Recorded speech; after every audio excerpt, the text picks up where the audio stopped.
Assalamu alaikum everyone, welcome back in the Learning with Samina. So today you have your much awaited episode जिसमें आप लोग मुझे काफ़ी देर से रिक्वेस्ट कर रहे थे कि आपने लिसनिंग के बारे में तो बात कर ली है. Now let's jump on the reading part and yes we are gonna do that, जिसमें हम फॉर्मेट डिस्कस करेंगे, टिप्स देंगे, टाइप्स ऑफ क्वेश्चंस की बात करेंगे, एक्सपीरियंसेस शेयर करेंगे और एट द एंड आप भी मुझे बताएंगे कि आप कौन सी ऐसी चीज़ें हैं जो आपको ज़्यादा प्रॉब्लम दे रही हैं, मसला कर रही हैं और उनमें स्पेसिफिकली आपको हेल्प चाहिए ताकि मैं उनमें आपकी हेल्प कर सकूं और वीडियोस बना सकूं.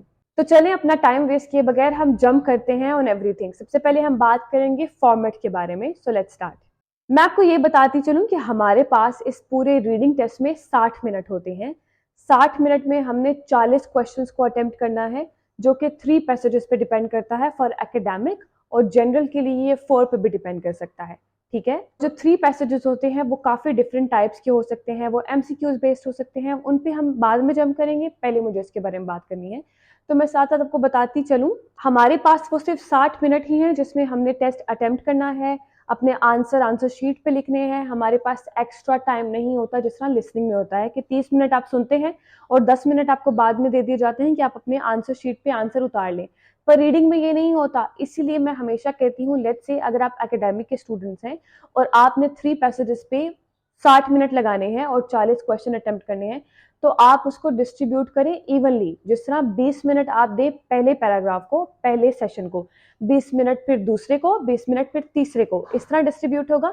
लेकिन इसमें भी आपने पूरे के पूरे 20 मिनट सिर्फ अटेम्प्ट करने में नहीं लगाने. उस 20 मिनट के 15 मिनट में आप अटेम्प्ट करेंगे और उसी के बीच जो आपके पास 5 मिनट बच जाए, फिर लेट्स से 3 मिनट बच जाएंगे, तो उसमें आप आंसर शीट पर अपने आंसर लिख देंगे ताकि आप एक दफ़ा दोहरा लें अपने सब क्वेश्चंस को, फिर आप देख लें कि मैंने सही तो किया है, उनसे गो थ्रू हो लें, उनको लिखें और फिर नेक्स्ट पे मूव ऑन करें. साथ साथ मैं आपको एक और टिप दूंगी कि मैंने एक गलती बहुत ज़्यादा लोगों की देखी है कि उनको दूसरा बहुत टफ लगता है, कई बार होता भी है टफ, तो वो तीसरे पे जंप नहीं करते. वो कहते हैं हम पहले दूसरा मुकम्मल कर लें फिर तीसरे पे जाएंगे. इस तरह क्या होता है, वो इतना टाइम ज़ाया करते हैं और अकेले उन्हें 10 सवाल अगर नहीं आ रहे तो वो 20 से भी जाते हैं. ठीक है. तो आप क्या करें कि लेट्स से अगर आपने पहला पार्ट कर रहे हैं, you did a great job, आप दूसरे पार्ट पे गए और वहां पे आपको लग रहा है कि दीज आर वेरी टफ और मेरा शायद यहाँ पे ज्यादा टाइम लग जाए, तो अब आप फौरन थर्ड पे जाएं.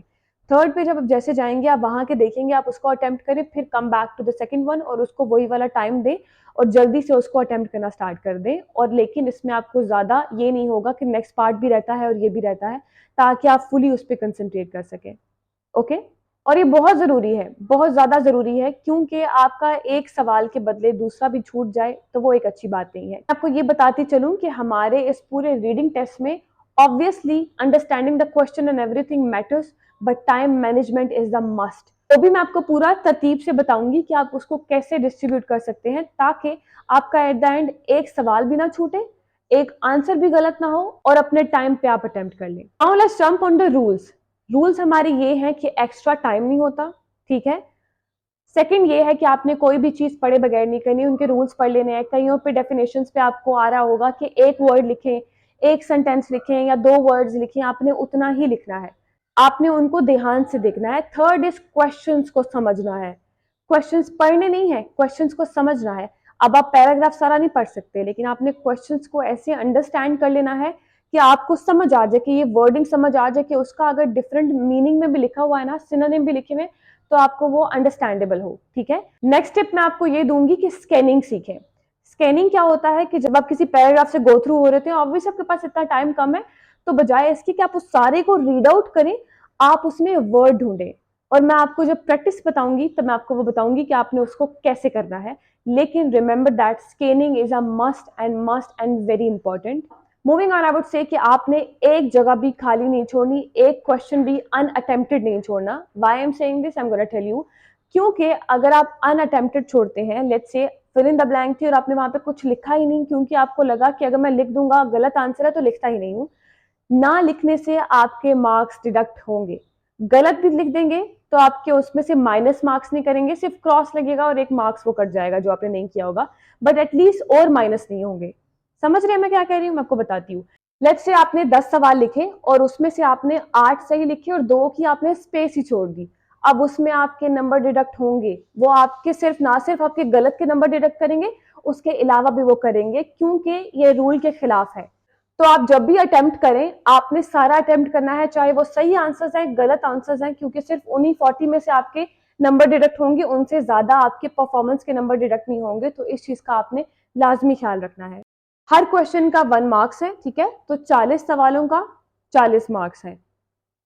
और मैं आपको ये बताती चलूं कि आपने अपने रिक्वायरमेंट के अकॉर्डिंग चार्ट देख लेना है। मैं आपके लिए चार्ट यहाँ पे पोस्ट कर रही हूँ। कई लोगों को लगता है वो 15 भी, कई लोग समझते हैं कि उन्होंने 15 ले लिए ना मार्क्स तो उनका एक अच्छा बैंड आ जाएगा। ऐसा नहीं है।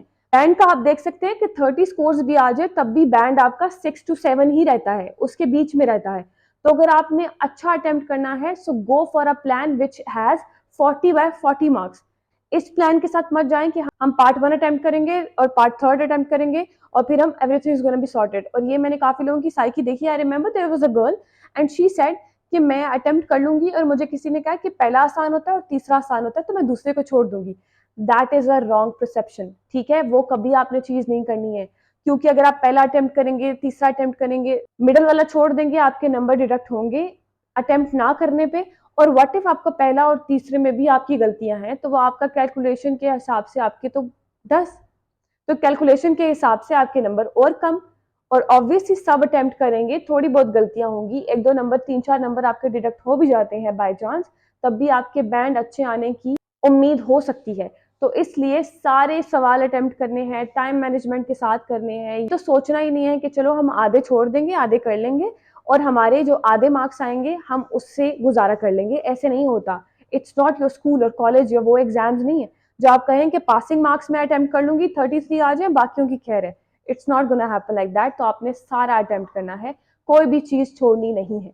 ओके, नेक्स्ट मैं ये बताती चलूं कि vocabulary, synonym, meaning, spelling, grammar पे बहुत ज्यादा ध्यान दें, क्योंकि अगर आपके स्पेलिंग या ग्रामर गलत होती है तो आपके नंबर भी डिडक्ट हो सकते हैं। तो उन चीजों पे भी आपने ध्यान देना है। मैंने सिनोनिम और वोकैबुलरी और मीनिंग का इसलिए बोला क्योंकि कई बार सवाल जो आएगा वो एग्जैक्ट आपका आंसर में मेंशन नहीं होगा, उसका मीनिंग मेंशन होगा। तो आप वो सवाल पढ़ेंगे, आप अंडरस्टैंड करेंगे, आप आंसर देखेंगे, आपको पहले ही पता होगा कि अच्छा उन्होंने कुछ इस तरह की बात कहनी है, तब आप वो अटेम्प्ट करेंगे और वहां पे गलती का कोई चांस ही नहीं होगा। तो इस तरह आपने करना है। और ये आप रूल्स पे और इन सब चीजों पे, टिप्स पे आप अमल करेंगे तो ट्रस्ट मी, आपके बैंड्स अच्छे से अच्छे आएंगे और हमारा 9 बैंड्स का जो गोल है वो हम कंप्लीट कर पाएंगे। अब मैं आपको मूविंग ऑन बताती चलती हूँ कि टाइप्स ऑफ क्वेश्चंस कौन से आते हैं। मेरा टोटल 11 टाइप्स ऑफ क्वेश्चन है और मैं आपको 1 बाय 1 बताती हूँ by name. Number 1 we have multiple choice, ठीक है। उसमें हमारे पास मल्टीपल चॉइस होगी, कुछ ऑप्शंस होंगे, एक सवाल होगा और हमें आंसर ढूंढना होगा कि करेक्ट है या क्या है पैराग्राफ्स में से, पैसेजेस में से। सेकंड है हमारे पास यस, नो, नॉट गिवन, ठीक है। ये काफी ट्रिकी भी हो सकते हैं। मैं आगे जब अटेम्प्ट करके बताऊंगी तो मैं आपको बताऊंगी कि कई बार आपको पैराग्राफ से ढूंढना है कि जो उन्होंने लाइन लिखी है, सेंटेंस लिखा है, वो ट्रू है या नहीं, या वो फॉल्स तो नहीं है। कि लेट्स से कि उन्होंने बोला है, लेट्स इमेजिन उन्होंने बोला है कि अली और आयशा स्कूल गए, ये हमारा ट्रू होगा अगर वही सेंटेंस है और वही पैराग्राफ में लिखा हुआ है। वहीं पे अगर सवाल में यही है कि अली और आयशा स्कूल गए, लेकिन हमारे पैसेज में लिखा हुआ है कि अली और आयशा स्कूल नहीं गए, तो वहां पे आ गया कि नो इट्स फॉल्स। जो सवाल पे लिखा हुआ है आंसर में वो नहीं लिखा हुआ, उल्टा लिखा हुआ है, उसका ऑपोजिट लिखा हुआ है, तो ये हमारा फॉल्स आएगा। लेकिन आप वहीं पे आएंगे और आप देखेंगे कि थर्ड हमारा जो नॉट गिवन है वो ऐसा होगा कि आपने सवाल देखा कि अली और आयशा स्कूल गए, लेकिन आप पैसेज में आएंगे और आप देखेंगे वहां पे तो कुछ ऐसा लिखा ही नहीं है। बहुत ट्रिकी आई नो, बट मैं इसमें आपको थोड़ा सा गो थ्रू करवाऊंगी, प्रैक्टिस करवाऊंगी। नेक्स्ट पार्ट में मैं पूरी प्रैक्टिस के साथ आपको करवाऊंगी, जैसे मैंने आइल्स लिसनिंग का करवाया। Then we have sentence compilation, इसमें हाफ सेंटेंस आएंगे और उसको कंप्लीट करने के लिए आपको पैसेज पढ़ना पड़ेगा। उसके बाद है समरी कॉम्पिलेशन, इसमें भी आपको सवाल देखना होगा, फिर आपको ढूंढना होगा कि किस पैराग्राफ में उसका जिक्र हुआ है। Then we have math sentence ending, कोई भी सवाल होंगे, मैं आपको फॉर्मेट बताती हूँ। सवाल आएगा और हाफ उसमें से फिल इन द ब्लैंक होगा, तो आपने उसकी एंडिंग ढूंढनी है, किस किस पैराग्राफ में उन्होंने कहा ये मेंशन किया है। और मैं आपको फिर बताती चलूँ, जरूरी नहीं कि एग्जैक्ट वही चीज लिखी हो, उसका सिनोनिम भी लिखा हो सकता है। Moving on, we have short answer, yes, no and not given. ये बिल्कुल उससे डिफरेंट है। ऊपर जो हमारे डिस्कस किया वो था true, false and not given, पर ये है yes, no and not given. Okay, then we have match headings, match information and match features. ये तीनों ही बहुत इंटरेस्टिंग है और इन तीनों के डिफरेंट रूल्स होते हैं और कई बार ये काफी कॉम्प्लेक्स लगते हैं, क्योंकि मैच हेडिंग में आपको कोई भी एक सेंटेंस है वो बोलते हैं कि ये किस हेडिंग से हमने लिया गया है, किस पैराग्राफ से लिया है, तो आपने वो मैच करना होता है। मैच इन्फॉर्मेशन में भी सेम चीज होती है कि कोई इन्फॉर्मेशन है पर्टिकुलर, वो किस पैराग्राफ में उसका जिक्र किया गया है, आपने उसकी बात करनी है। मैच फीचर्स में कुछ ऐसा होता है कि किसी साइंटिस्ट ने कुछ कहा, आपने पैराग्राफ में सर्च करना है उस साइंटिस्ट का नाम और देखना है उसने किस पैराग्राफ में बात मेंशन की है। Lastly we have diagram. Diagram based होता है, डायग्राम हमें प्रेजेंट की जाती है, उसके रिलेटेड सवाल होते हैं और वो आपने फाइंड आउट करने होते हैं, वो आपने लिखने होते हैं। तो ये रहे हमारे टाइप्स ऑफ क्वेश्चंस जो हमारे टेस्ट में आते हैं। टोटल 11 के 11 हमारे ईच टेस्ट में नहीं आएंगे, बट आपको इन सब के बारे में पता होना चाहिए, इनके ट्रिक्स के बारे में आपको अटेम्प्ट करना आना चाहिए ताकि आप मेंटली प्रिपेयर हों, क्योंकि हमारा जो 3 पैसेजेस का टेस्ट होता है उसमें इनमें से 4 से 5 टाइप्स आती हैं। और लेट्स से आपने 4-5 की प्रैक्टिस की है और बाकियों की नहीं की और उनमें से कोई आ जाए, तब यू कैन लैक। तो अगर आपने रीडिंग की फुल फ्लेज प्रैक्टिस करनी है, आप ईच टाइप की रखकर करेंगे ना, तो वो आपके लिए ज्यादा आसान होगा to succeed in the final exam. Now let's move on to paper. अब जितनी भी मैंने आपको 11 टाइप्स शेयर की हैं, आपको बताई हैं, उन सब के एक एक करके मैं आपको पेपर दिखाऊंगी, उनका फॉर्मेट समझाऊंगी, उनके सवाल कैसे आ सकते हैं आपको दिखाऊंगी, ठीक है। और उनको अटेम्प्ट हम कैसे कर सकते हैं, उनकी हम हिंट्स कैसे ले सकते हैं, उनकी टिप्स क्या हैं। आप आंसर ढूंढेंगे और करेक्ट आंसर ढूंढेंगे, क्योंकि आंसर ढूंढना ही सब कुछ नहीं है, करेक्ट आंसर ढूंढना है। तो मैं आपको सारी वो डिटेल बताऊंगी। तो let's move on to that, और ध्यान से सुनना है। हो सके तो पेन और पेपर साथ लेके बैठे ताकि आप एक एक चीज और एक एक टिप आप नोट डाउन कर सके। So let's move on to that without wasting a time. Okay, so here we are, जैसे आप देख सकते हैं, सबसे पहले we are gonna talk about multiple choice questions. Side by side मैंने पैसेज रखा है जिसमें 4 पैराग्राफ्स हैं और साथ ही हमारे मल्टीपल चॉइस क्वेश्चंस लिखे हुए हैं। हम इनको गो थ्रू होंगे और सवालों के जवाब देखेंगे, लेकिन उससे पहले मैं आपको बताती चलूँ कि सबसे पहले आपने क्या चीज़ें दिमाग में रखनी है मल्टीपल चॉइस क्वेश्चंस पे ध्यान देते हुए। सबसे पहले रीड द क्वेश्चंस, अच्छे से सवालों को पढ़ लें कम्प्लीटली। आपने पहला सवाल पढ़ना है और जो ABCD पे जो चीज़ें लिखी हुई हैं उनको पढ़ लें, ठीक है। उसके बाद स्किम करें। स्किम का मतलब होता है, जो मैंने पहले वर्ड भी बोला, स्कैन करें, मतलब एकदम से नज़र दौड़ाएं। नज़र दौड़ाने में जो एक प्रोमिनेंट वर्ड है या अंडरस्टैंडिंग वे है, तो उसको जल्दी से सवाल को अंडरस्टैंड कर लें और आप आइडेंटिफाई कर लें कि this is what they are trying to say. और ज़रूरी नहीं है कि आपको वो वर्ड समझ आए, it can be like that कि आपको वो वर्ड समझ नहीं आ रहा, बट आप सारा सवाल पढ़ेंगे तो आपको सारा समझ आ जाएगा कि उन्होंने बोलना क्या चाहा है, वो क्या मांग रहे हैं हमसे। तो ऑब्वियसली आप ऑप्शंस पढ़ेंगे और फिर आप वो ढूंढने लग जाएंगे। इसके अलावा रीडिंग में खुद को फ्रीडम दे to think about an answer. आपने अब देखा तो आप थोड़ा इमेजिन कर लें, क्योंकि this can be the answer, इसलिए मैं ढूंढने लगा हूँ। तो फिर आपने करेक्ट आंसर को प्रिडिक्ट करना है कि दिस कैन बी इट। जब आप सर्च करने लग जाएंगे तो आपको थोड़ा मेंटली प्रिपेयर होना पड़ेगा कि अच्छा तो ये है। तो फिर जब आप दोबारा पैराग्राफ आप पढ़ रहे होंगे तो आपने दोबारा सवाल देखना है ताकि आपको समझ आ जाए कि okay this is what they are talking about. अब एक काम करते हैं, जंप करते हैं अपने सवालों की तरफ और फिर आंसर ढूंढते हैं। सबसे पहले हमें ये तो पता चल गया कि पहला पैराग्राफ जो है उसी में हमारे पहला क्वेश्चन का आंसर है, ठीक है। तो in paragraph 1 the writer suggest that companies could consider. अब वो कंपनी क्या कंसिडर करें, हम अब ये गो थ्रू होंगे। पहले पैराग्राफ को हम पढ़ते हैं, लेकिन उससे पहले हम अपने सवाल के जो ऑप्शंस हैं उन पे भी ज़रा गौर करेंगे कि उनमें किसके बारे में बात हो रही है, कि अबॉलिशिंग पे के बारे में या अवॉइडिंग पे या इंक्रीजिंग पे या equipping older workers with the new skills. अब हमें एक तो बात पता चल गई है कि पे बहुत ज़्यादा यूज़ हुआ है, तो हमारे पास एक वर्ड है जो हम स्कैन कर सकते हैं, हम स्किम कर सकते हैं। तो पूरे पैराग्राफ में हम इससे रिलेटेड कोई वर्ड ढूंढेंगे। So let's start. अब पैराग्राफ को पढ़ते हैं तो लिखा हुआ है the general assumption is that older workers are paid more in spite of rather than because of their productivity, ठीक है।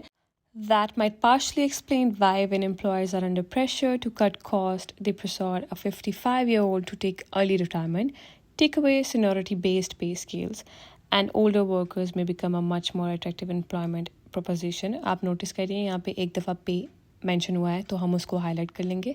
Then moving on, we're going to read the rest of it. But most employers and many workers are uncomfortable with the idea of reducing someone's pay in later life. Although manual workers on piece rates often earn less than they get older. अब यहाँ पे आप notice कर रहे हैं दूसरी दफ़ा पे मेंशन हुआ है। चले अब हम उन दोनों पर्टिकुलर सेंटेंसेस को हाईलाइट कर लेते हैं और अब गो थ्रू होते हैं हमारे हाईलाइटिंग वर्ड्स के साथ, जो कि बन रहे हैं abolishing, avoiding, increasing and equipping. तो यहाँ पे हम अगर कोर्स से देखें तो हमें ये वर्ड्स तो मिले ही नहीं, एग्जैक्ट ये वर्ड कहीं मेंशन नहीं है।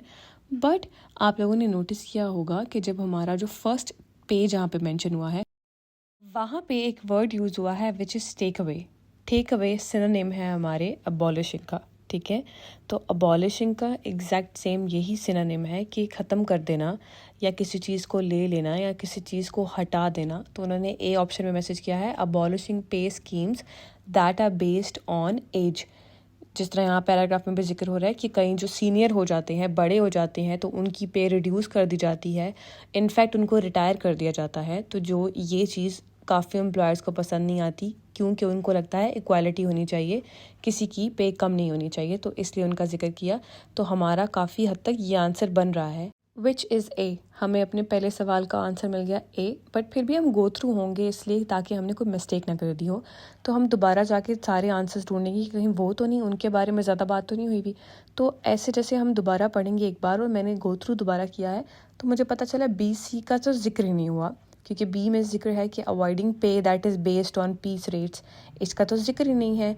पे रेट्स का है, पीस रेट्स का है, बट ये एग्जैक्ट सेम ये नहीं लिखा हुआ, अवॉइड करना नहीं लिखा हुआ, नज़रअंदाज करना नहीं लिखा हुआ। इंक्रीज पे फॉर ओल्डर वर्कर्स ये भी स्पेसिफिकली नहीं लिखा हुआ। उन्होंने किसी की ऐसे प्रोमिनेंटली बात ही नहीं की है कि ज़्यादा होनी चाहिए। उन्होंने ये ज़रूर कहा है कि कम हो तो उनको बॉदर करता है, बट उन्होंने ये कहा ही नहीं है कि जो एल्डर्स हैं उनकी ज़्यादा होनी चाहिए। फिर हमारा जो लास्ट है equipping older workers with new skills, इसके बारे में भी प्रोमिनेंटली बात नहीं हुई, क्योंकि ये भी पॉसिबल बिल्कुल मैच नहीं कर रहा। तो हमारा जो ऑप्शन बन रहा है विच इज़ ए, तो हम यहाँ पे ए अपना आंसर लाएंगे विच इज़ ऑसम। तो आपको समझ आ गई होगी कि हमने कैसे स्कैन करके स्किम करके पहले एक वर्ड ढूंढना है, उसको हम देखेंगे, फिर हम वहाँ को जोड़ेंगे और फिर अपने सेंटेंसेस उसमें से बनाएंगे और फिर अपना अटेम्प्ट करेंगे, और इस तरह हमारे करेक्ट सेंटेंस भी होंगे। जैसे मैंने पहले बोला, आंसर ढूंढना सबसे बड़ी बात नहीं है, करेक्ट आंसर ढूंढना बड़ी बात है, ठीक है। अब मूव ऑन करते हैं हमारे नेक्स्ट टाइप की तरफ, which is gonna be true, false and not given, and I am gonna show you in a same way. और हम उसको हल करेंगे, कंप्लीट करेंगे, अटेम्प्ट करेंगे, और उसके बाद देखते हैं कि वो कैसा होता है, ठीक है। हे वो यार, ये फॉर्मेट कुछ ऐसा दिखेगा, मैंने साइड बाय साइड आपको दिखा दिया है, ठीक है। तो ऐसे आपके पास पैराग्राफ आएंगे और आपके पास ये 3 स्टेटमेंट्स हैं। अब आपने इनमें से ढूंढनी है। तो उसमें एक होगी ट्रू, जो बाकी दी होगी, फॉल्स वो होगी जो उसका उलट होगा, जो मैंने आपको पहले भी एग्जांपल दी है, ठीक है, उसका ही उलट होगा।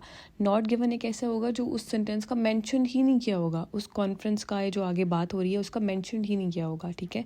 तो अब मैं आपको एक हल करके बताती हूँ, एक हम प्रैक्टिस करते हैं ताकि आपको समझ आ जाए, ठीक है। तो अब हम देखते हैं कि जो हमारा सवाल है वो पहला क्या है, raising levels of literacy was the main theme of the conference. मतलब जो कॉन्फ्रेंस थी उसका जो मेन थीम था ना, वो लेवल ऑफ लिटरेसी है, कि हमने एजुकेशन बढ़ानी है, लोग ज़्यादा से ज़्यादा पढ़ें, वो बढ़ानी है। तो हम एक काम करते हैं, इसमें से कुछ वर्ड्स ढूंढ लेते हैं या एक वर्ड पिक कर लेते हैं जिसको हम यूज़ करेंगे एज स्कैनिंग या स्किमिंग के लिए, ठीक है। तो हम इसमें से कहते हैं कि रेजिंग लेवल्स ऑफ लिटरेसी, इसके मीनिंग सिनोनिम्स हो सकते हैं। कॉन्फ्रेंस हम पकड़ते हैं बिकॉज ये एक कॉन्फ्रेंस है, एक इवेंट हुआ होगा, तो उससे रिलेटेड कोई वर्ड आ जाए या कुछ भी, तो हम ज़रा देखते हैं ये कहाँ पे मेंशन्ड है। आफ्टर स्किमिंग एंड स्कैनिंग मुझे पता चल रहा है कि फर्स्ट पैराग्राफ की सेकंड लाइन में कॉन्फ्रेंस मेंशन हुआ है, तो let's read that out. Sir Anthony was speaking at a conference about the need to improve young people's sense of well-being. Okay, this is not that answer. The University of Buckingham's Ultimate Well-being in Education conference examined how to respond to the stresses and anxieties facing young people. यहाँ पे दोनों जगह वो चीज़ mention नहीं हुई जहाँ वहाँ पे लिखी हुई है, जहाँ पे बात की हो लिटरेसी के बारे में, एजुकेशन के बारे में, वो डिफरेंट चीज़ों के बारे में बात कर रहे हैं। तो यहाँ पे हमारा आंसर हमें नहीं मिला और ये फॉल्स होगा। ये एग्जैक्ट सेम बात की ही नहीं, इससे टोटली इनकरेक्ट की है। लेकिन आपको दिख रहा है कि उन्होंने बात की है कॉन्फ्रेंस के बारे में, तो हम टोटली नॉट गिवन नहीं लिख सकते, क्योंकि उन्होंने गिवन दिया है कॉन्फ्रेंस के बारे में, दे आर टॉकिंग, लेकिन इस टॉपिक के बारे में नहीं कहा, तो हम कह देंगे कि this is false. They have talked about something but not about literacy rate, ठीक है, not about education, not about that. तो हम यहाँ पे फॉल्स लिखेंगे, नॉट गिवन नहीं, क्योंकि वाकई उन्होंने कॉन्फ्रेंस के बारे में बात की है। अगर कॉन्फ्रेंस के बारे में वो बात ना करते तब यहाँ पे हम नॉट गिवन करते। Okay, so let's move on to the next part. Here we are on a third type which is sentence completion. अब हम देखेंगे पैसेज को, रीड आउट करेंगे, लेकिन उससे पहले मैं आपको टिप्स शेयर करती हूँ। सबसे पहले आपने इंस्ट्रक्शन रीड कर लेनी है। इसमें साफ लिखा हुआ है no more than 2 words. 2 word से ज़्यादा आप वर्ड मेंशन नहीं कर सकते। अगर 3 कर देंगे तो आपके नंबर कट जाएंगे, ठीक है। तो आपने उसके बाद सेंटेंस को, आपने क्वेश्चंस को अच्छे से पढ़ लेना है। जैसे यहाँ पे सेंटेंस लिखा हुआ है जिसको वो कह रहे हैं कंप्लीट करें पैराग्राफ में से, ठीक है। तो आपने उसको अच्छे से पहले पढ़ लेना है कि उसमें क्या लिखा हुआ है, अंडरस्टैंड कर लेना है, क्योंकि सिनोनिम भी बोल सकते हैं जैसे मैंने आपको पहले कहा, ठीक है। बाद में जो आपका आंसर आपने लिखना है, जो हमने पहले बात की टिप्स के बारे में, हमने बात की थी कि ग्रामेटिकली करेक्ट होना चाहिए और स्पेलिंग ठीक होना चाहिए, तो ये यहाँ पे अप्लाई होगा। Okay, moving on. आपने जो सेंटेंसेस रीड आउट करने हैं वो स्किमिंग करनी है, जैसे मैंने आपको पहले भी कहा, और साथ साथ गैप्स के साथ भी पढ़ सकते हैं। गैप्स में आपने 2 सेंटेंसेस ऊपर वाले पढ़े, फिर नीचे वाले, फिर 2, फिर उसके साथ साथ बीच बीच में पढ़ते गए, क्योंकि टाइम कम होता है। तो आपने बड़े अच्छे से उसको गो थ्रू होना है। जहाँ पे आपको कोई ऐसा वर्ड नज़र आए जो शायद उससे रिलेटेड हो सकता है, उसको अंडरलाइन कर लें। अंडरलाइन करते करते अगले सेंटेंस पे जाएं, वहाँ पे और कोई आंसर ढूंढने की कोशिश करें, और उसके बाद फाइनली उसको फिर गो थ्रू हों और फिर आप देखें। तो चलें, अब गो थ्रू होते हैं हमारे सवालों से, और उसके बाद हमारे आंसर अब ढूंढते हैं। तो पहला हमारा जो सवाल है वो है, von Frisch discover the difference between dance types. Dance type में डिफरेंस उन्होंने ऑब्जर्व किया, डिस्कवर किया, by changing the position of the dash. अब हमने ये ढूंढना है। तो सबसे पहले हम इसमें से कोई वर्ड ढूंढ लेते हैं। सबसे पहले तो हमारे पास साइंटिस्ट का या जो ऑब्जर्वर है उसका नाम है वॉन फ्रिज, ठीक है। दूसरा हमारे पास डांस है। डांस के अलावा क्योंकि और कोई वर्ड यूज़ नहीं हो सकता, obviously they gonna discuss dance. अगर डांस टाइप की बात हो रही है, बाकी वो चीज़ें चेंज कर सकते हैं, तो हम इनको फाइंड आउट करते हैं। तो चलें स्किमिंग स्टार्ट करते हैं अपनी। देयर यू गो, हमारे पहले पैराग्राफ में वो मेंशन है, तो चलिए इसको रीड आउट करते हैं, और हमारे पास जो भी हमारे हाईलाइटेड वर्ड है उनको हाईलाइट कर लेंगे, ओके। तो पहले है, at first von Frisch thought that bees were responding only to scent of the food, but what did the third dance mean. And हम डांस को हाईलाइट कर लेंगे।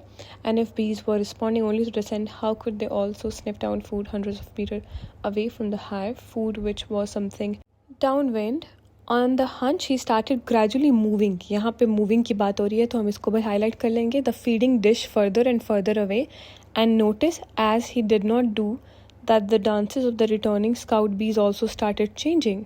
ठीक है, तो हमारे पास आ गया हमारा आंसर, लेकिन फिर भी हम रीड आउट कर लेते हैं आगे भी। If he place the feeding dish over 9 meters away, the second type of dance, the sickle version, came into play. Okay, we got her answer. वहाँ पे उन्होंने डांस हमने हाईलाइट कर लिया, लेकिन उन्होंने एक जगह पे मेंशन किया मूविंग, जो कि है हमारा चेंजिंग, ठीक है। सो दे रॉट कि उन्होंने gradually moving the feeding dish किया, क्योंकि हमने वहाँ पे मेंशन किया है कि dance types bye changing the position of the dash. किसकी पोजीशन चेंज की, जिनसे उनको डिस्कवर हुआ डिफरेंस, ठीक है। तो यहाँ पे आ रहा है फीडिंग डिश, तो हमारा यहाँ पे आंसर होगा फीडिंग डिश, और हम 2 वर्ड्स में लिखेंगे। और ऑल्सो आपको रूल्स में ऑलरेडी पता है कि no more than 2 words are required है, okay. And we got a answer. आपको समझ आ गई इसकी कि हमने स्किमिंग करनी है, कुछ वर्ड हाईलाइट कर लेने हैं, उनके ऊपर नज़र रखनी है, जैसे वो हमें नज़र आए वो उस पैराग्राफ पर हमने नज़र रखनी है। फिर आंसर या क्वेश्चन को हमने अंडरस्टैंड करना है, फिर उसका आंसर ढूंढना है। आंसर ढूंढते हुए हमने दोबारा क्वेश्चन पढ़ना है, ताकि एक दफ़ा हम श्योर हो जाएँ और वो एग्जैक्ट चीज़ हम लिख लें, ओके। तो अब मूव फॉरवर्ड करते हैं हमारे नेक्स्ट टाइप की तरफ, विच है समरी कॉम्प्लीशन। और वो कुछ ऐसे दिखेगी, ऐसे ही पैराग्राफ होंगे, पैसेजेस होंगे, और आपको दिए जाएंगे, और सवाल आप देखें पैराग्राफ समरी की सूरत में है, that's why it's called summary completion, ठीक है। जिसमें आपको जो भी आप फिलिंग द ब्लैंक देख रहे हैं, इनको हमें फिल आउट करना है। सेम वही मेथड है कि आपने स्किमिंग करनी है, रूल्स फॉलो करने हैं, अच्छे से पढ़ लेना है वो क्या बोल रहे हैं। एग्जैक्ट सेम पैराग्राफ नहीं लिखा होगा, डिफरेंट वर्ड्स में लिखा हो सकता है, लेकिन वो इन्हीं पैसेजेस में से आएगा, और आपने आंसर ढूंढने हैं। लेकिन आपने सबसे पहले अपने क्वेश्चंस को, अपने पूरा पैराग्राफ को अच्छे से गो थ्रू हो लेना है, स्किमिंग अच्छे से कर लेनी है, अंडरस्टैंड कर लेना है, और उनका मीनिंग जान लेना है, और आइडेंटिफाई कर लेना है कीवर्ड्स को, ठीक है। जो मैंने आपको पहले भी बोला कि कीवर्ड्स को जब हम आइडेंटिफाई करेंगे, जैसे हमने प्रीवियस वाले में डांस को किया, और हमने साइंटिस्ट के नेम को किया, राइटर के नेम को किया, तो वो हमारे कीवर्ड्स होते हैं, which makes the whole paragraph more pop, and that's why it's more easier to find. और हमारे पास टाइम कम होता है, टाइम मैनेजमेंट करनी होती है, तो इसलिए ये ज़रूरी है, ठीक है। तो अब एक काम करते हैं, रीड आउट करते हैं और एक अटैम्प्ट कर लेते हैं, ठीक है। तो रीड आउट करके हम देखते हैं कि क्वेश्चन लिखा हुआ है। सबसे पहले रूल देख ले कि नो मोर देन 2 वर्ड्स, यहाँ पे भी ये लिखा हुआ है 2 से ज़्यादा नहीं कर सकते, ठीक है, क्योंकि नंबर डिडक्ट होंगे। तो हम अब सवाल पढ़ते हैं। सवाल लिखा हुआ है, consumers offer complain that they experience a feeling of. यहाँ पे सबसे पहले हम फीलिंग को हाईलाइट कर लेंगे, ये फीलिंग का जिक्र होगा। Feeling can be happy feeling, feeling can be frustration, feeling can be angry and anything, ठीक है। तो फीलिंग को पहले हम हाईलाइट करेंगे। Then when trying to put together do it yourself products इसको भी हम हाईलाइट कर लेंगे। और अब हम इसको पढ़ लिया तो आगे अगली हेडिंग आ रही है, अगली फिल इन द ब्लैंक आ रही है, तो उसको हम नहीं पढ़ेंगे, अभी हम पहला अटैम्प्ट करेंगे। सबसे पहले हमने फीलिंग देखना है और साथ ही साथ डू इट योरसेल्फ जो प्रोडक्ट्स होंगे उनकी तरफ ध्यान देना है। तो अब अपने पैराग्राफ की तरफ जाते हैं। पैराग्राफ की तरफ जब आप जाएंगे तो आप देख रहे होंगे पहली लाइन पे लिखा हुआ है the instructions accompanying do it yourself products. Okay, यहाँ पे हमारा पहले बात हो चुकी है डू इट योरसेल्फ प्रोडक्ट की, और इसमें हमारा जो भी फीलिंग होगी वो हमारा आंसर होगा। Are regularly cited as a source of unnecessary expense और फ्रस्ट्रेशन। ठीक है, तो यहाँ पे आप फ्रस्ट्रेशन को हाईलाइट कर लें, हमारा आंसर हमें मिल चुका है। क्योंकि आप ऊपर देख लें अननेसेसरी एक्सपेंस तो फीलिंग नहीं है, ठीक है, और फ्रस्ट्रेशन हमारी एक कॉमनली हमारी एक बहुत स्ट्रॉन्ग फीलिंग होती है, तो वहाँ पे हम फ्रस्ट्रेशन लिख देंगे, हमारा आंसर फ्रस्ट्रेशन होगा। इसको आपने मेक श्योर करना है कि ग्रामेटिकली करेक्ट हो। ऑब्वियसली सामने लिखा हुआ भी है, लेकिन फिर भी आपने इसको ग्रामेटिकली करेक्ट डालना है और इसको लिख देना है, और ऐसे हमारा हल हो गया ये वाला टाइप। अब मूव ऑन करते हैं हमारे नेक्स्ट टाइप की तरफ। हम और इसमें से और क्वेश्चन करते, लेकिन ऑब्वियसली मैं आपको सारे टाइप्स के बता रही हूँ, तो 1 बाय 1 करेंगे ताकि हम थोड़ा सा उसको अंडरस्टैंड कर दें, थोड़ा थोड़ा अटेम्प्ट कर दें, ताकि हमें हर टाइप की समझ आ जाए। Here we are, we have our matching sentence ending। ये हमारी ये वाली टाइप है जिसमें ऑब्वियसली मैंने आपको साइड बाय साइड दोनों क्वेश्चंस और पैसेजेस दिखा दिए हैं। तो सबसे पहले हम गो थ्रू होते हैं, तो मैं आपको ये बताती चलूँ कि हमारे पास 4 सवाल हैं और हमारे पास जो ऑप्शंस है वो है A to G। तो ये एक भी हो सकते हैं, 2 भी हो सकते हैं, आप वो पैराग्राफ पढ़ेंगे तो आपको समझ आ जाएगी। साथ साथ let me give you a few tip. और सबसे पहली ये है कि जो आंसर का ऑर्डर है वो सेम हमारे क्वेश्चन के ऑर्डर जैसा हो सकता है। तो पहला सवाल हमारा पहला पैराग्राफ में है, दूसरा फिर हमारा दूसरे में है, और तीसरा फिर हमारा तीसरे या चौथे में से है। तो इस तरह ही ऑर्डर के अकॉर्डिंग होना है, तो आपने उस बारे में वरीड नहीं होना, लेकिन फिर भी एक दफ़ा गो थ्रू हो लें तो उसमें कोई हर्ज नहीं है। सबसे पहले अब हम देखते हैं, उन्होंने कहा है कि write the correct letter A to G in boxes 1 to 4 on your answer sheet. ठीक है, तो आप देख सकते हैं 4 सवाल है, इसके आगे जो भी आंसर हमारा करेक्ट होगा, A होगा, B होगा, दोनों होंगे तो हमें A B लिख देंगे, और ऐसे करके होगा। सबसे पहले हम अपना पहला सवाल पढ़ते हैं और इसको हल करते हैं। The ancient species of crocodile ate marine creatures that. ठीक है, यहाँ पे सबसे पहले हम हाईलाइट कर लेते हैं कि उनकी बात हो रही है कि क्रोकोडाइल ने क्या खाया, उन्होंने कौन से मरीन क्रिएचर्स खाते थे। अब मरीन क्रिएचर्स के बारे में कोई बात वहाँ पे होगी कि समथिंग उनकी स्पेशलिटी, समथिंग उनके बारे में मेंशन किया होगा, तो हमने मरीन क्रिएचर जो है ना उनको हाईलाइट करना है। फिर हमने उसके साथ साथ एंशियंट जो स्पीशीज़ हैं उनको, साथ क्रोकोडाइल को, इन तीनों को हम नज़र में रखते हुए हम इनको अपने कीवर्ड्स बनाएंगे और स्किमिंग स्टार्ट करेंगे। तो चलें अपनी स्किमिंग स्टार्ट करते हैं, और स्किमिंग से हम पहला पैराग्राफ पढ़ते हैं। लेकिन उससे पहले हम उसके अलावा हम अपने आंसर्स भी देख लेते हैं जो हमारे नीचे उन्होंने दिए हुए, ताकि हमें एक आइडिया हो कि ये वाले वो आंसर्स बोल रहे हैं, तो हम उसकी तरफ नज़र दौड़ाते रहेंगे। ठीक है, तो आप पढ़ना स्टार्ट करते हैं और हम यहाँ पे देखते भी रहेंगे कि कौन सा रिजेंबल कर रहा है, ताकि हम लिख सकें। सबसे पहले लिखा हुआ है the ancestor of today's crocodile belong to a group of animals that develop a tail fin and paddlelike limbs for a life in the sea resembling dolphins more than crocodiles. ये जाना पहचाना लग रहा है। तो हमारा जो सी है, सी पे देखें लिखा हुआ है रिजेंबल डॉल्फिन्स, तो हमारा 1 का आंसर एक तो सी हो गया, तो हम वो लिख लेंगे। लेकिन ऑब्वियसली ये इनकम्प्लीट है, क्योंकि हमारा जो एक्चुअल सवाल है वो ये था the ancient species of crocodiles ate marine creatures that. तो वो हमारा आंसर लिखा हुआ है यहाँ पे या नहीं, क्योंकि इनकम्प्लीट है और यहाँ पे हमने एंडिंग को मैच करना है। तो एक तो हमने सी लिख लिया। अब हम दूसरा आंसर देखते हैं। आगे लिखा हुआ है these cylinder animals which fed on. अब हमारी बात हो रही है दूसरे सवाल की, एक्चुअल सवाल की दूसरे आंसर की तरफ हम जा रहे हैं। Which was crocodile ate marine creatures. अब यहाँ पे लिखा हुआ है these cylinders animals which fed on fast moving prey such as squid and small fish. अब ये देखते हैं, ये लिखा हुआ है और यस ये लिखा हुआ है। एफ देखें swam fast through the water, कि उन्होंने उन क्रिएचर्स को वो खाते थे who can swam fast through the water. और हमारे पैराग्राफ में भी लिखा हुआ है कि fed on fast moving prey, तो मतलब वो स्पीड में थोड़े ज़्यादा थे, उनकी स्पीड बहुत ज़्यादा थी और फास्ट थे। तो हमारे एफ़ में हमारे प्रोमिनेंटली लिखा हुआ है कि swam fast through the water. तो हमने 1 का आंसर लिख लेना है C and F, C comma F, and this will be our answers. Okay, तो इस तरह ही हमने अपने नेक्स्ट पैराग्राफ की तरफ जाना है। पहले हमने सवाल देख लेना है the skeleton is kept in, फिर हमने उसी की स्किमिंग करनी है स्केलेटन की। देन मूविंग ऑन, उन्होंने थर्ड पे बोन्स मेंशन किया, तो वो उसको हम अपना कीवर्ड बना के हम पैराग्राफ की स्किमिंग करना स्टार्ट कर देंगे। And lastly we have geology of the southern Germany. तो ठीक है, हमने इस तरह अपने सवालों के कीवर्ड्स ढूंढ लिए और फिर हमने उनको आंसर्स में ढूंढना है। जैसे हम कोई एक पैराग्राफ की तरफ स्टम्बल होंगे और हमें कुछ उसके रिलेटेड मिल रहा है, लेकिन फिर भी हम उसको ओवरऑल पढ़ेंगे ताकि ये देखने के लिए कि कोई और आंसर तो नहीं उसमें मेंशन उसी सेम पैराग्राफ में उसी आंसर या क्वेश्चन के साथ। तो हमने ध्यान देना है, फोकस करेंगे और उसके बाद हमारा ये हल हो जाएगा। अब मूव फॉरवर्ड करते हैं हमारी नेक्स्ट टाइप की तरफ। So this is short answers only. उसमें हमारे पास पैसेज है, हमारे पास क्वेश्चंस है, हमारा जो आंसर होगा वो 3 वर्ड्स का हो सकता है। जैसे आप रूल्स देख लें, वो शॉर्ट आंसर होगा। क्वेश्चन लिखा हुआ है कि choose no more than 3 words और नंबर, या तो 3 वर्ड्स होंगे या 3 नंबर्स होंगे, उससे ज़्यादा नहीं हो सकता। अब हम एक काम करते हैं, गो थ्रू होते हैं। और ऑब्वियसली आपको रूल्स तो पहले ही पता है, स्किमिंग करनी है, अंडरस्टैंड करना है क्वेश्चन को।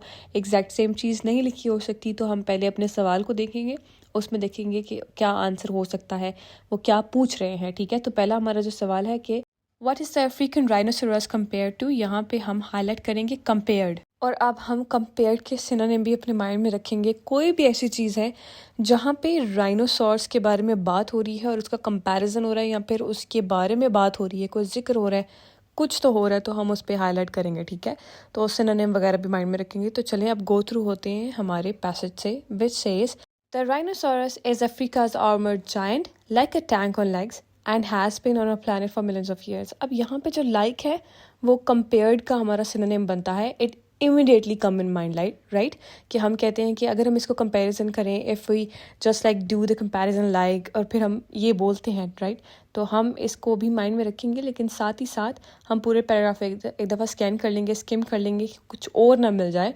लेकिन फिर भी यहाँ पे उन्होंने लिखा हुआ है like a tank on legs, के what is the African rhinoceros compare to like a tank on legs, tank on legs, because 3 words होने चाहिए। लेकिन फिर भी हम तसल्ली के लिए एक दफ़ा पूरा पैराग्राफ पढ़ लेंगे, स्किमिंग कर लेंगे, और उसके बाद हमें पता चलेगा कि नहीं यही आंसर था। फिर हम मेक श्योर करके फिर इसको हम पॉइंट आउट कर लेंगे और इसको नोट डाउन कर लेंगे। फिर बाकी क्वेश्चंस के भी आपने ऐसे ही करने हैं, उनके आपने देखने हैं सवाल, और फिर उनके आपने आंसर्स ढूंढने हैं, और जो उनसे रिलेटेड लिख रहा है उसको एक दफ़ा हाईलाइट कर लेना है। लेकिन फिर भी आपने ओवरऑल सारा पढ़ लेना है, ताकि अगर कुछ ज़्यादा सूटेबल है तो आप उसको नोट डाउन कर लें। लेकिन अभी के लिए यही है तो हम इसको नोट डाउन कर लेंगे। And here we are done with our short answer, जो कि हमारा 3 वर्ड्स पे मुश्तमिल था, और वो हमने लिख दिया, और बाकियों के भी हम ऐसे करेंगे। चलिए now let's move on to next type which can look like this. ये है हमारा yes, no and not given. It's almost similar to true, false and not given. Okay, तो आप इसमें देखेंगे तो आप जो एग्जैक्ट सेम चीज़ लिखी होगी वहाँ पे आप येस लिखेंगे। अगर उन्होंने इनकरेक्ट चीज़ लिखी है, गलत लिखा है, तो वहाँ पे नो लिख देंगे। और अगर उस बात का वहाँ पे जिक्र ही नहीं हुआ, मेंशन ही नहीं हुआ, तो वहाँ पे हम नॉट गिवन करेंगे। वैसे ही रूल्स पढ़ेंगे, क्वेश्चंस को अच्छे से पढ़ेंगे, उसके बाद उनको ढूंढेंगे, स्किमिंग करेंगे, अंडरस्टैंड करेंगे, फोकस करेंगे। आंसर ढूंढने के बाद दोबारा क्वेश्चन पढ़ेंगे, कीवर्ड्स ढूंढेंगे, everything we are gonna do the same thing. और अब एक काम करते हैं, अपने सवालों की तरफ जाते हैं। तो पहला हमारा सवाल है, viewing in electronic screen before going to sleep at night is harmful. पहले आपने अंडरस्टैंड कर लेना कि क्या कह रहे हैं। वो कह रहे हैं कि इलेक्ट्रॉनिक डिवाइसेस जो होती हैं, टीवी होता है, फ़ोन, आईपैड, लैपटॉप, एनीथिंग, अगर आप वो रात को देखेंगे तो वो आपके लिए हार्मफुल हो सकता है। ठीक है, तो अब हमने ये ढूंढना है कि ये वाकई उन्होंने कहा है या नहीं। तो लेट्स स्टार्ट। ओके, तो पहले हम अपने कीवर्ड्स ढूंढ लेते हैं। हमारे कीवर्ड्स यहाँ पे स्क्रीन होंगे, ठीक है, और साथ साथ हार्मफुल और स्क्रीन को हमने अपना कीवर्ड बना लेना है और उसको अपने पैराग्राफ में ढूंढना स्टार्ट कर देना है। चलिए स्किमिंग स्टार्ट करते हैं, और हम देखते जाएं तो हमें पता चलता है कि पहले पैराग्राफ में you can see screen mention हुआ हुआ है, तो उसको गो थ्रू होते हैं और उसी लाइन से होते हैं जहाँ पे स्क्रीन मेंशन हुआ हुआ है।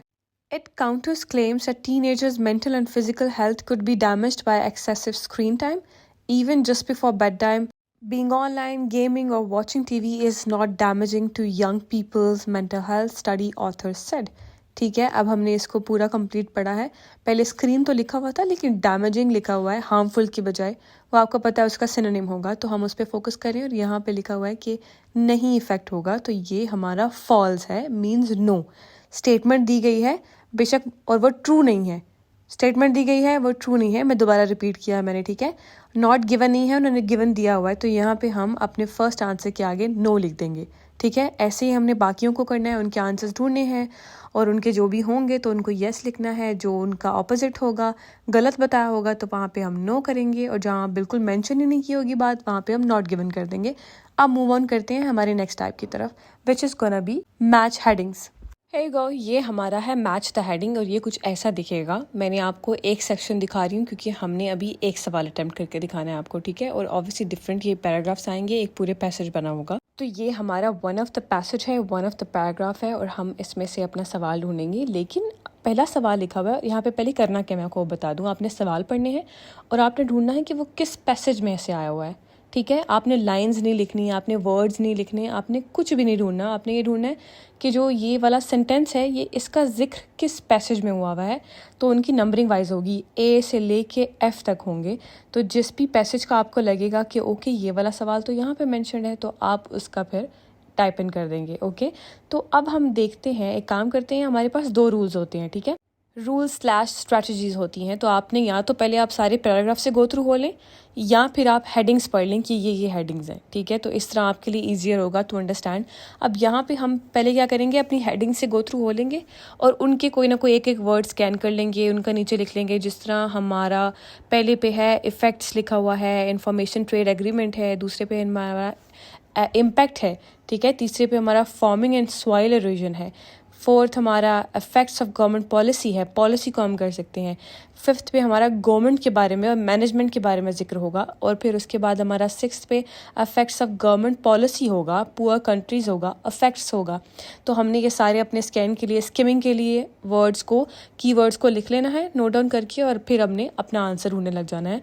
तो पहले हम पैराग्राफ को देखते हैं और देखते हैं उसमें किस चीज़ की जिक्र हुआ है, तो हमें पता चल जाएगा कि कौन सी हेडिंग यहाँ पे आती है। तो पहली लाइन लिखी हुई है, the role of government in environmental management is difficult but. अब मैं यहाँ पे आगे इससे पहले पढ़ूँ, मुझे कुछ तो देखा देखा लग रहा है। यहाँ पे गवर्नमेंट एंड मैनेजमेंट की बात हो रही है, ठीक है। और ये तो हमारा फिफ्थ ऑप्शन है, गवर्नमेंट एंड मैनेजमेंट का जिक्र है ऑफ द एनवायरमेंट, वो एग्जैक्ट चीज़ यहाँ पे लिखी हुई है।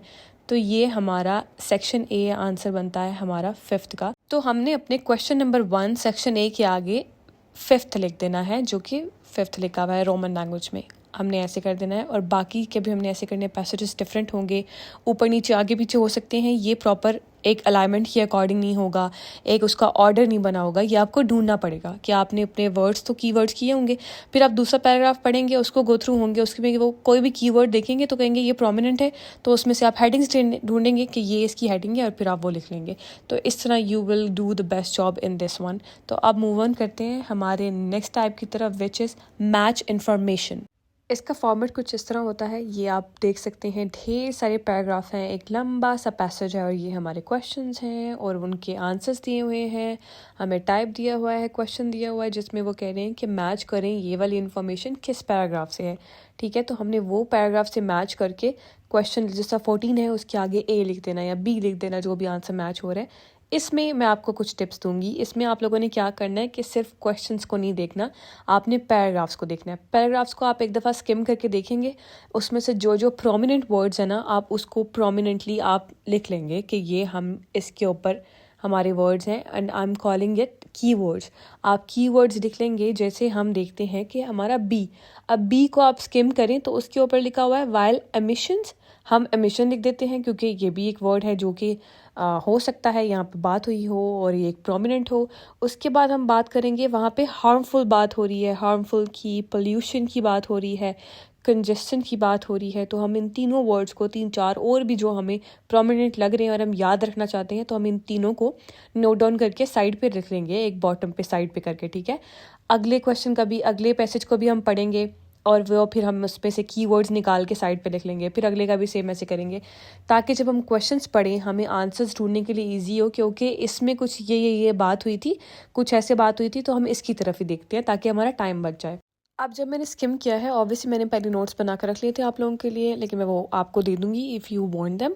तो जब मैंने स्किम सारा किया तो मुझे एक प्रोमिनेंटली, मैंने एफ में जो मेरे कीवर्ड्स मैंने लिखे वो थे पीपल्स चॉइस ऑब्वियसली, और उसके बाद what car and how driven, वो बात करते हैं कि लोगों की प्रेफरेंस कार के लिहाज से क्या होती है और वो कैसे उसको ड्राइव करते हैं।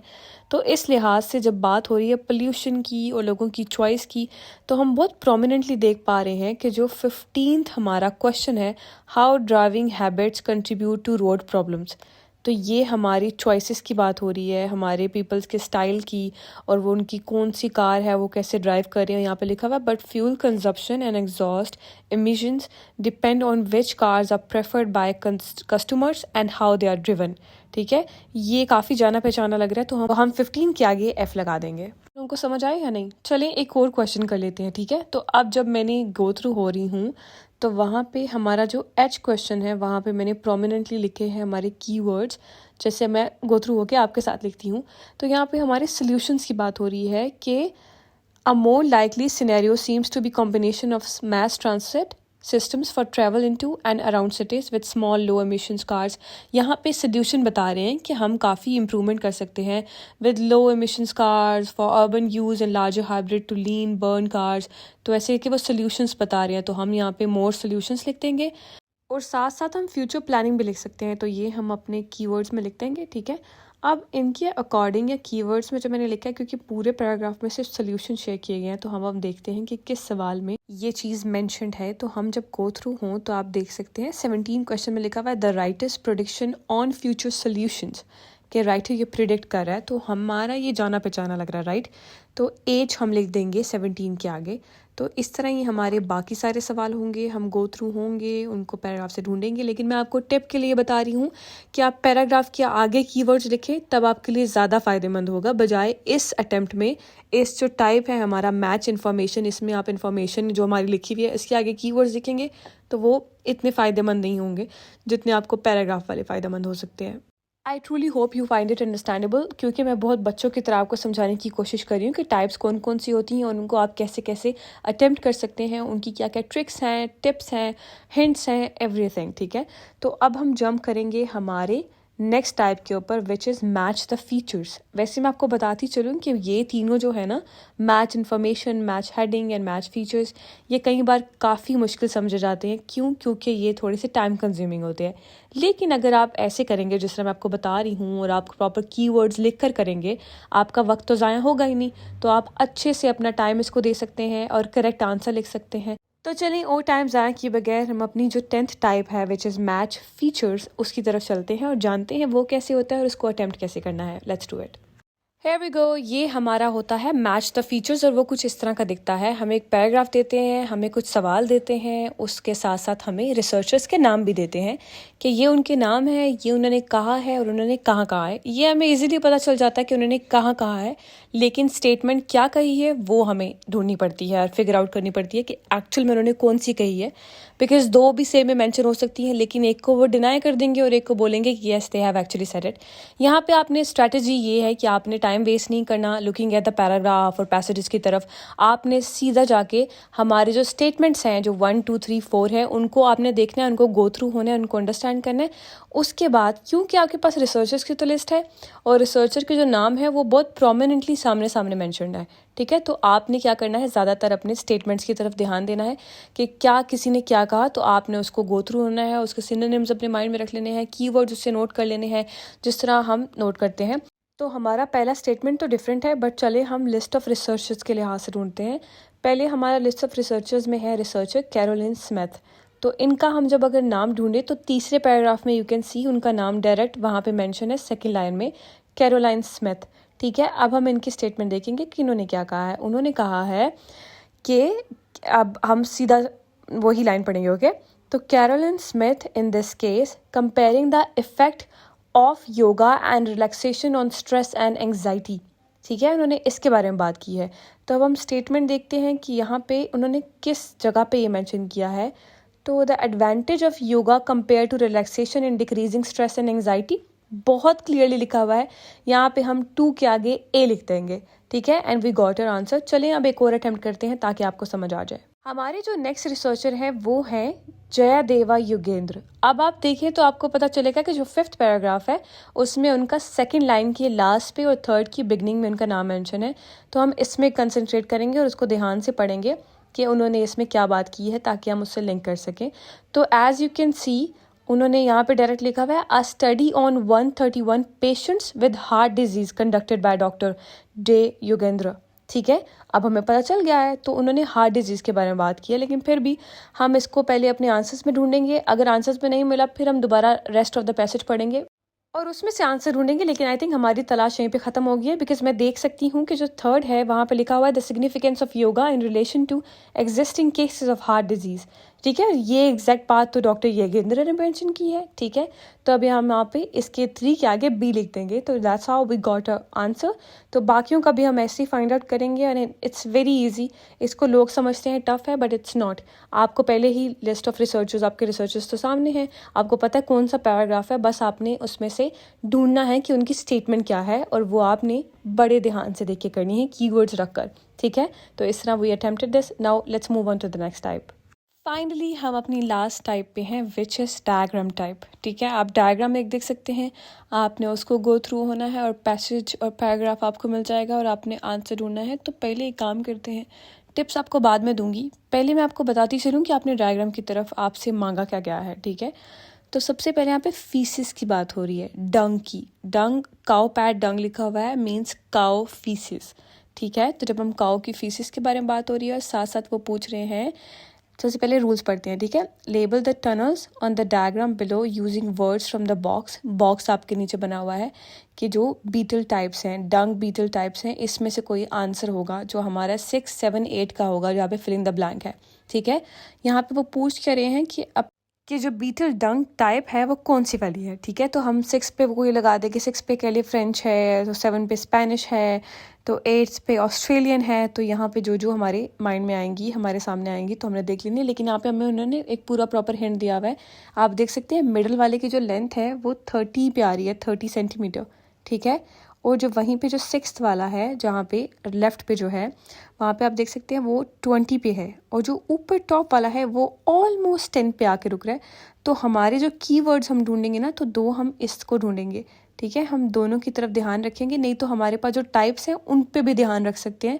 बट यहाँ पे हमारे पास साफ साफ ये भी हिंट है, तो हम इनको भी कीवर्ड रखते हैं, और साथ साथ जो कंट्री के नेम्स लिखे हुए हैं इन पे भी हम लिखते हैं ध्यान। ठीक है, तो चलें फाइंड आउट करते हैं, और यकीन करें सबसे पहले ही हमारी नज़र किस पे गई है, 30 सेंटीमीटर पर, जो हमारा सेकंड जो पैराग्राफ है उसके सामने 4th लाइन पर लिखा हुआ है। तो हम इसको हाईलाइट कर लेते हैं, और ठीक उसके 4 लाइन नीचे 20 सेंटीमीटर लिखा हुआ है, उसको भी हाईलाइट कर देंगे, क्योंकि हमें पता है ये 2 का आंसर्स तो यही है। ठीक है, अब हम पढ़ते हैं कि हमारा जो 30 सेंटीमीटर लिखा है वहाँ पे क्या लिखा हुआ है। वहाँ पे लिखा हुआ है some large species originated from France excavate tunnels to a depth of approximately 30 centimeter below the dung pad. Okay, clearly we got our answer. आप देख सकते हैं जो मिडल में हमारी जो डंग पैड है, वहाँ पे उसकी जो लेंथ है वो 30 सेंटीमीटर है। ठीक है, और वो वहाँ पे बात कर रहे हैं जो सबसे ज़्यादा जो लेंथ है वो होती है लार्ज स्पीशीज़ की, जो कि हैं फ्रेंच से, फ्रांस से, जो कि फ्रेंच है, फ्रांस से हैं, फ्रांस। ठीक है, तो हमारा जो पहला आंसर है, पहली टाइप है वो फ्रेंच है। तो हम क्या करेंगे, अपने 7th आंसर के आगे हम फ्रेंच लिख देंगे, फ्रांस लिख देंगे। ठीक है, लेकिन जो फ्रेंच नीचे लिखा वही लिखना है, आपने वहाँ से देखिए फ्रांस नहीं लिखना। ओके, अब चलें काम करते हैं कि एक और क्वेश्चन अटेम्प्ट कर लेते हैं, ताकि जिन लोगों को समझ नहीं आया उनको दोबारा समझ आ जाए, क्योंकि diagram can be hard for some people. अब आप देखिए 20 सेंटीमीटर पे हमारे जो लेफ्ट वाला है डंग, वो नज़र आ रहा है हमें। तो 20 सेंटीमीटर का हमने पहले ढूंढ लिया था पैराग्राफ, तो हम उस पर गो थ्रू होंगे। तो चलिए उसको पढ़ते हैं। तो वहाँ लिखा हुआ है South African beetles dig narrow tunnels of approximately 20 centimetre below the surface of the pad. Okay, we got our answer. आप देख सकते हैं यहाँ पे अप्रोक्सीमेटली इन सेंटीमीटर बिलो, तो वहाँ पे हमें पता चल रहा है 0, 10, 20, 30। ठीक है, तो 20 सेंटीमीटर पे हमारा जो लेफ्ट वाला है विच इज़ 6th आंसर, तो वहाँ पे हम लिख देंगे साउथ अफ्रीकन। ठीक है, South African. And hurray, we are done with all the types. हमने लास्ट 35 मिनट्स में हमने सारी अपनी टाइप्स सीख ली हैं, and I can say we are pro at it, है ना। If we are not, we can be. हम थोड़ी प्रैक्टिस करते रहेंगे, और प्रैक्टिस करेंगे, और प्रैक्टिस करेंगे, थोड़ी नहीं बल्कि बेशुमार करेंगे, और उसके बाद हम रीडिंग में बेहतर से बेहतरीन अपने मार्क्स अचीव कर लेंगे, और रिमेंबर हमारा गोल। और ठीक है, तो इस तरह ही आपने प्रैक्टिस करनी है, और नीचे मुझे आपने कमेंट सेक्शन में बताना है कि आपने यहाँ तक वीडियो देखी है या नहीं, क्योंकि यहाँ तक अगर आपने देखी है तो आपकी बहुत ज़्यादा हेल्प हुई है। तो अगर आप अपनी हेल्प चाहते हैं और सब कुछ सीखना चाहते हैं एक वीडियो में, so this I made for you. So yes, finally हमने सारी टाइप से गो थ्रू हो लिया, उनके हिंट्स जान लिए, उनको कैसे हम ढूंढ सकते हैं, ईच एंड एवरीथिंग। और आई एम श्योर आपको समझ आया होगा, क्योंकि मैंने पूरी कोशिश की है कि आपको बच्चों की तरह समझाऊं, आपको एक एक चीज दिखाऊं कि हम कैसे उनको ढूंढते हैं। ये बिल्कुल मुश्किल नहीं है, अगर आप इसकी प्रैक्टिस करेंगे अच्छे से, अगर आप प्रॉपर फोकस के साथ और प्रैक्टिस के साथ ये अटेम्प्ट करेंगे, ट्रस्ट मी, फाइनल के दिन आपको कोई भी चीज नहीं रोक सकती 40/40 लेने से। Now let me know in the comment section below कि आपकी इस चीज से कितनी मदद हुई और कहाँ कहाँ आपको अभी भी डिफिकल्टी फील होती है, ताकि हम उसके बारे में स्पेसिफिकली बात करें। मूविंग ऑन, मैं आपसे और भी बहुत सी टिप्स और बहुत सी चीजें शेयर करूंगी। इन और नेक्स्ट वीडियो हम पूरा का पूरा रीडिंग टेस्ट अटेम्प्ट करेंगे फ्रॉम टॉप टू बॉटम। जिस तरह हमने लिसनिंग टेस्ट की प्रैक्टिस की, जिस तरह मैंने आपको 60 मिनट वो सुनाया और साथ साथ मैं आपको टिप्स देती रही, उस साथ हम प्रैक्टिस करते रहे और बाद में आपने मुझे बताया कि आपने कितना अच्छा किया और कितना नहीं किया। और हम इसका भी ऐसे करेंगे इन नेक्स्ट वीडियोस में, आपको पूरी फुल फ्लेज टेस्ट पे दिखाऊंगी, टेस्ट करके दिखाऊंगी। पूरा एक हम फॉर्मेट शेयर करेंगे, एक ही टेस्ट पे कितनी टाइप शेयर करते हैं वो सिर्फ उसी पे कंसंट्रेट करेंगे। लेटेस्ट टेस्ट करेंगे बिकॉज मैं बिलीव नहीं करती कि हम पिछले 3-4 सालों का निकालें, क्योंकि मैं आपको ये बता दूं कि आइल्स हर महीने या हर दूसरे तीसरे महीने उसका फॉर्मेट बदलता है, उसका तरीका बदलता है, उसके क्वेश्चंस की टाइप बदलती है, वो थोड़ा सा और टफ होता जा रहा है। तो आपने उस चीज के लिए अपने आप को मेंटली प्रिपेयर करना है और वो आप कैसे कर सकते हैं, लेटेस्ट टेस्ट की प्रैक्टिस करके। जो मैं भी जो नेक्स्ट वीडियो आ रही है उसमें लेटेस्ट टेस्ट ला रही हूँ आप लोगों के लिए, उसमें हम प्रॉपर प्रैक्टिस करेंगे पूरे के पूरे पेपर की। आप पेन और पेंसिल लेके बैठेंगे और साथ साथ हम अटेम्प्ट करेंगे और साथ साथ हम हिंट्स देखेंगे, गलतियां देखेंगे, हम सिनोनिम्स देखेंगे, ओवरऑल सारा वो अटेम्प्ट करके देखेंगे कि हम उसको कैसे अंडर 60 मिनट्स कर सकते हैं। I hope you learn something. Let me know about your suggestions in the comment section below. They mean a lot to me. Until then, stay tuned for more such videos and stay tuned for IELTS course. Allah Hafiz.